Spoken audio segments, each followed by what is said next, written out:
नमस्कार, मैं हूं आपके साथ सृष्टि श्रीवास्तव। लोकसभा चुनाव नजदीक है। ऐसे में बीजेपी नेता अपर्णा यादव को लेकर सवाल उठ रहे हैं कि चुनावी मैदान में बीजेपी इन्हें कब उतारेगी या उतारेगी भी या नहीं, क्योंकि अपर्णा यादव को अब तक कोई भी बड़ी जिम्मेदारी नहीं दी गई है। अब इस मौके को सपा कैसे छोड़ सकती है? लोकसभा चुनाव भी नजदीक है और बीजेपी अपर्णा को लेकर चुप है। इसी बीच अपर्णा को सपा की तरफ से ऑफर मिला है पार्टी ज्वाइन करने का। क्या ये सच है? इस बात में कितनी सच्चाई है, क्या है पूरी खबर, आपको बताते हैं।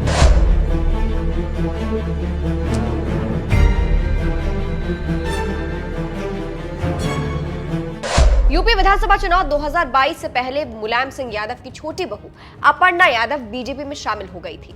अपने परिवार से बगावत करने के बाद कहा गया कि उन्हें बीजेपी कोई बड़ी जिम्मेदारी दे सकती है, लेकिन अभी तक अपर्णा यादव के हाथ कुछ नहीं लगा है, उनके हाथ खाली है। इसी बीच समाजवादी पार्टी की तरफ से अपर्णा पर जो बयान आया है वो चौंकाने वाला है। अपर्णा को सपा में शामिल होने का मिला ऑफर। दरअसल यूपी की मैनपुरी सीट से प्रत्याशी बनाए जाने के बाद से ही डिंपल यादव अपने चुनावी क्षेत्र में पहुंची। उनका एक बयान सामने आया है जो खूब वायरल हो रहा है। पत्रकारों ने उनसे वहां अपर्णा यादव को लेकर सवाल पूछा कि अगर वो सपा में वापस आती है तो क्या आप उनका स्वागत करेंगे। इसके जवाब में डिंपल यादव ने चौंकाने वाला बयान देते हुए कहा, अगर हमारा राष्ट्रीय नेतृत्व इस तरह का कोई फैसला लेता है तो हम इसका स्वागत करेंगे। खलबली मची है। अपर्णा यादव की सूचना आ रही है सपा में शामिल हो सकती हैं, आप स्वागत करेंगे? अगर राष्ट्रीय नेतृत्व इस तरह कोई फैसला लेता है तो हम राष्ट्रीय नेतृत्व का पूरा साथ देकर स्वागत करेंगे। तो सुना आपने किस तरह से डिंपल यादव ने कहा कि वो अपर्णा यादव का स्वागत करने को तैयार है। अगर अपर्णा यादव सपा में वापस आती है, कोशिश करती है, तो पार्टी नेतृत्व को कोई परेशानी नहीं होगी। कुछ लोग तो ये भी कह रहे हैं कि समाजवादी पार्टी इनडायरेक्टली अपर्णा यादव को ऑफर ही दे रही है कि लोकसभा चुनाव से पहले हमारे साथ आ जाइए। हालांकि अब तक इसको लेकर और कुछ साफ नहीं किया गया है, लेकिन डिंपल यादव के बयान को इसी से जोड़ा जा रहा है। लोग इसी पर सवाल उठा रहे हैं। फिलहाल आपको ये भी बता दें, अपर्णा यादव ने यूपी विधानसभा चुनाव 2022 से पहले बीजेपी का दामन थामा था। अपर्णा यादव सपा संरक्षक मुलायम सिंह यादव की दूसरी पत्नी साधना गुप्ता के बेटे प्रतीक यादव की पत्नी है। पिछले साल हुए यूपी विधानसभा चुनाव से पहले सपा अध्यक्ष अखिलेश यादव से मनमुटाव के बाद अपर्णा बीजेपी में शामिल हो गई थी। आपको ये भी बता दें, लोकसभा चुनाव नजदीक है। बीजेपी अपनी पहली लिस्ट में यूपी की 51 सीटों पर अपने प्रत्याशियों के नामों का ऐलान कर चुकी है। खबरों की माने तो इस लिस्ट में कई सीटों पर नए चेहरे देखने को मिल सकते हैं। अब अपर्णा का नाम आता है या नहीं, ये तो वक्त बताएगा। फिलहाल डिंपल यादव के बयान पर आपकी क्या राय है, कमेंट करके जरूर बताइएगा। अंत में आपको डिंपल का पूरा बयान सुनाते हैं, सुनिए। मैम, सीए को लेकर क्या कहती हैं आप?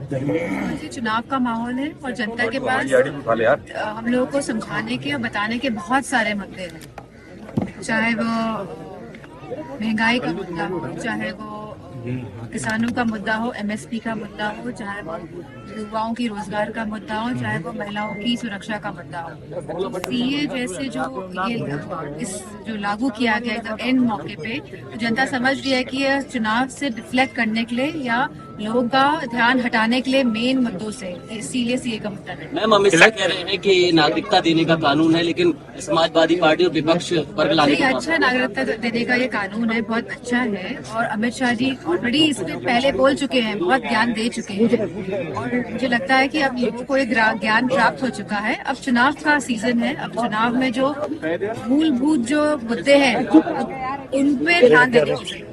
बैलेट पेपर और voting machine, electronic voting machine को समाजवादी पार्टी ने ये बात कही है कि बैलेट पेपर एक माध्यम होना चाहिए जहाँ पे लोगों को एक तरह का भरोसा होता है कि वो अपना वोट कास्ट करके आए हैं, डाल कर आए हैं और उसमें कोई चीटिंग नहीं हो सकती है। तो लोगों के अगर मन में कोई शंका है तो मैं समझती हूँ सभी देश, दुनिया के जितने भी देश है, सभी बैलेट पेपर के माध्यम से ही चुनाव करते हैं, चाहे वो अंडर डेवलपमेंट कंट्रीज हो, चाहे वो पाकिस्तान हो, चाहे वो बांग्लादेश हो, चाहे वो चाइना हो, सब बैलेट पेपर के माध्यम से ही चुनाव हो रहे हैं। तो खाली भारत ही एक ऐसा देश क्यों बचे जहाँ पे अभी भी ईवीएम का प्रयोग हो रहा है। जब लोगों के मन में मंशाएं हैं तो मैं समझती हूँ सरकार को और सभी मशीनरीज को इस मंशाओं को दूर करके बैलेट पेपर से चुनाव। इलेक्ट्रोल बॉन्ड को 6 में से 6 से 7 सीटें इंडिया गठबंधन को दिखाई जा रही है। आपको क्या लग रहा है कितनी जो सर्वेज जो ज्यादातर होते हैं बीजेपी स्पॉन्सर्ड सर्वेज ही होते हैं, जिस तरह हमको देखने को मिला है जो बॉन्ड वाला जो मसला आया है और जो चंदा इतना मिला है बड़ी बड़ी पार्टियों को,